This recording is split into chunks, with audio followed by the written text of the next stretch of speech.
Assalamualaikum warahmatullahi wabarakatuh.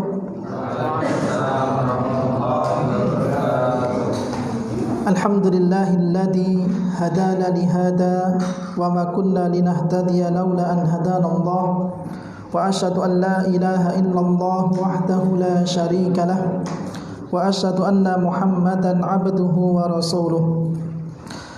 Para ikhwan dan akhwat rahimani wa rahimakumullah, kita lanjutkan bab terkait tentang mustahik zakat. Sebelum salat tadi kita sebutkan ada 3 golongan, yaitu fakir, miskin, amil. Kita masuk pada golongan yang keempat yang disebutkan dalam surat At-Taubah ayat yang ke-60, yaitu wal muallafati qulubuhum, yaitu muallaf. Yang dimaksud adalah orang muslim yang diharapkan dengan pemberian zakat, iman dan Islamnya menjadi kuat. Jadi kalau seandainya ada saudara muslim yang mungkin baru saja masuk ke dalam agama Islam, atau seorang muslim yang tidak yakin atau kurang yakin dengan keislamannya, ya diharapkan dengan pemberian zakat tersebut itu bisa menguatkan keimanannya, bisa meningkatkan kualitas keislamannya, maka ini pun juga masuk pada golongan yang keempat. Mencakup juga yaitu orang kafir atau tokoh kaum mereka, yaitu tokoh kafir yang diharapkan keislamannya atau untuk mengantisipasi keburukannya. Jadi ada orang kafir yang sebenarnya dia cinta dengan agama Islam ini. Dia mengakui bahwa agama Islam ini adalah agama yang indah, agama yang sempurna, akan tetapi masih maju mundur untuk masuk ke dalam agama Islam. Maka ketika diyakini dengan pemberian zakat tersebut dia bisa masuk ke dalam agama Islam, atau tokoh kafir yang suka mengintimidasi orang-orang Islam atau kaum muslimin, ya, maka apabila diberi zakatnya itu bisa memberhentikan intimidasi dia terhadap kaum muslimin, maka ini pun juga termasuk pada golongan yang keempat ini. Kemudian yang kelima adalah wafir riqab, yaitu hamba sahaya. Masalah ini meliputi memerdekakan hamba sahaya, ya kalau masih ada pada zaman kita sekarang ini, dan membantu hamba sahaya yang telah mengadakan perjanjian dengan tuannya untuk membayar sejumlah uang sebagai tebusan atas dirinya, yaitu mukatab.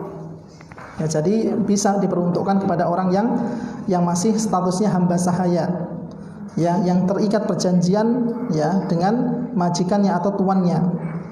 Dan termasuk juga adalah melepas tawanan kaum muslimin dari tangan musuh, ya, maka ini termasuk wafir riqab dan pada hamba sahaya.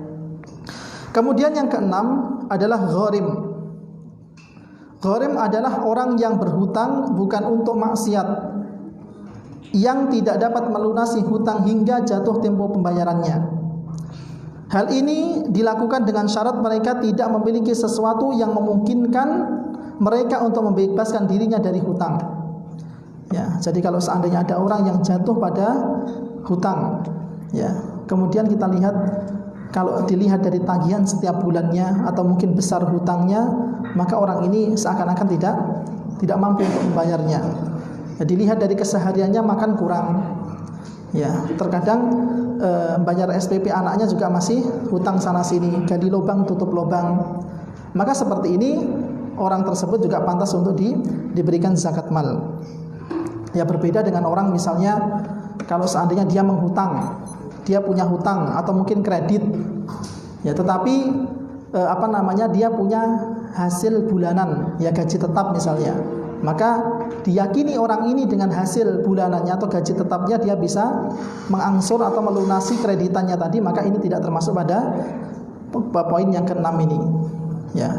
Termasuk di dalamnya adalah orang yang merugi karena kemaksiatan yang telah diperbuat. Misalnya ada orang yang dulunya, ya mohon maaf, seorang pejudi misalnya, ya, kemudian dari perjudiannya dia mendapatkan keuntungan yang sangat besar.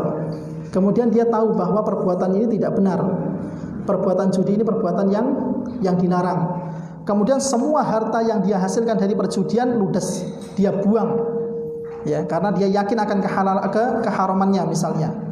Ya, kemudian dia bertobat. Ya, tentunya ketika dia tidak punya harta, ya dia termasuk orang yang merugi, orang yang pailit. Ya, maka yang seperti ini, ya, ketika ada orang yang bermaksiat kemudian dia bertobat, mengalami kerugian yang besar, maka juga termasuk gharim. Orang yang berhutang untuk mendamaikan perselisihan di antara kaum muslimin, ini juga dimasuk dengan gharim. Dan orang yang menanggung hutang orang lain hingga habis hartanya. Ya, ini sebagaimana yang dikatakan oleh Qabisah Al-Hilali. Aku pernah menanggung beban hutang seseorang, lalu aku mendatangi Rasulullah SAW untuk bertanya kepada beliau tentang hal ini. Lalu beliau bersabda, "Akim hatta ta'tina shadaqah fa nu'maru laka biha." Maka kata Nabi, tetaplah bersabar sampai datang kepada kami harta zakat, maka kami akan memerintahkan seseorang untuk memberikanmu dengannya. Ya, jadi seseorang kalau dia seandainya uangnya habis untuk melunasi orang lain, maka ini pun juga termasuk gharim. Termasuk juga zakat mal ini juga diberikan kepada orang yang sudah meninggal dunia yang masih punya tanggungan hutang. Ya, jadi misalnya ahli warisnya udah nggak sanggup saking besarnya hutang yang dia miliki, maka baitul mal atau amil zakat itu bisa memperuntukkan zakat malnya itu untuk orang yang mungkin sudah meninggal tetapi masih mempunyai hutang. Ya, kecuali kalau yang dihutangi adalah orang yang mengikhlaskan hutangnya. Kemudian yang ketujuh adalah fi sabilillah, yaitu orang yang berperang di jalan Allah, meninggikan kalimatullah, yang tidak mendapat gaji dari baitul mal. Ya, dia berjuang di jalan Allah tetapi tidak ada gaji yang rutin dari baitul mal, maka ini juga termasuk fi sabilillah. Termasuk di dalamnya para dai yang berdakwah ke jalan Allah, yang dia tidak ada jaminan, ya setiap bulannya nggak diberi jaminan dari misalnya sebuah yayasan atau mungkin yang lainnya. Ya, begitu juga termasuk orang yang berhaji, ya itu juga termasuk fisabilillah. Misalnya ada orang yang menunaikan ibadah haji, dia sudah daftar, tinggal berangkat, menjelang hari keberangkatannya, maka dia tidak memiliki bekal yang cukup, maka ini pun juga boleh diambilkan jatah dari zakat mal atau zakat yang kita sebutkan 5 tadi. Kemudian yang terakhir para ikhwan dan akhwat rahimani wa rahimakumullah, ya, dari mustahik zakat ini yang terakhir adalah ibnus sabil, yaitu seorang musafir yang sedang dalam perjalanan bukan untuk maksiat sementara ia kehabisan bekal untuk pulang ke negerinya, maka diberi sesuatu yang mencukupi kebutuhannya dalam perjalanannya walaupun dia orang kaya. Ya, maka ini 8 golongan yang disebutkan oleh Allah Subhanahu wa taala dalam surat At-Taubah ayat yang ke-60.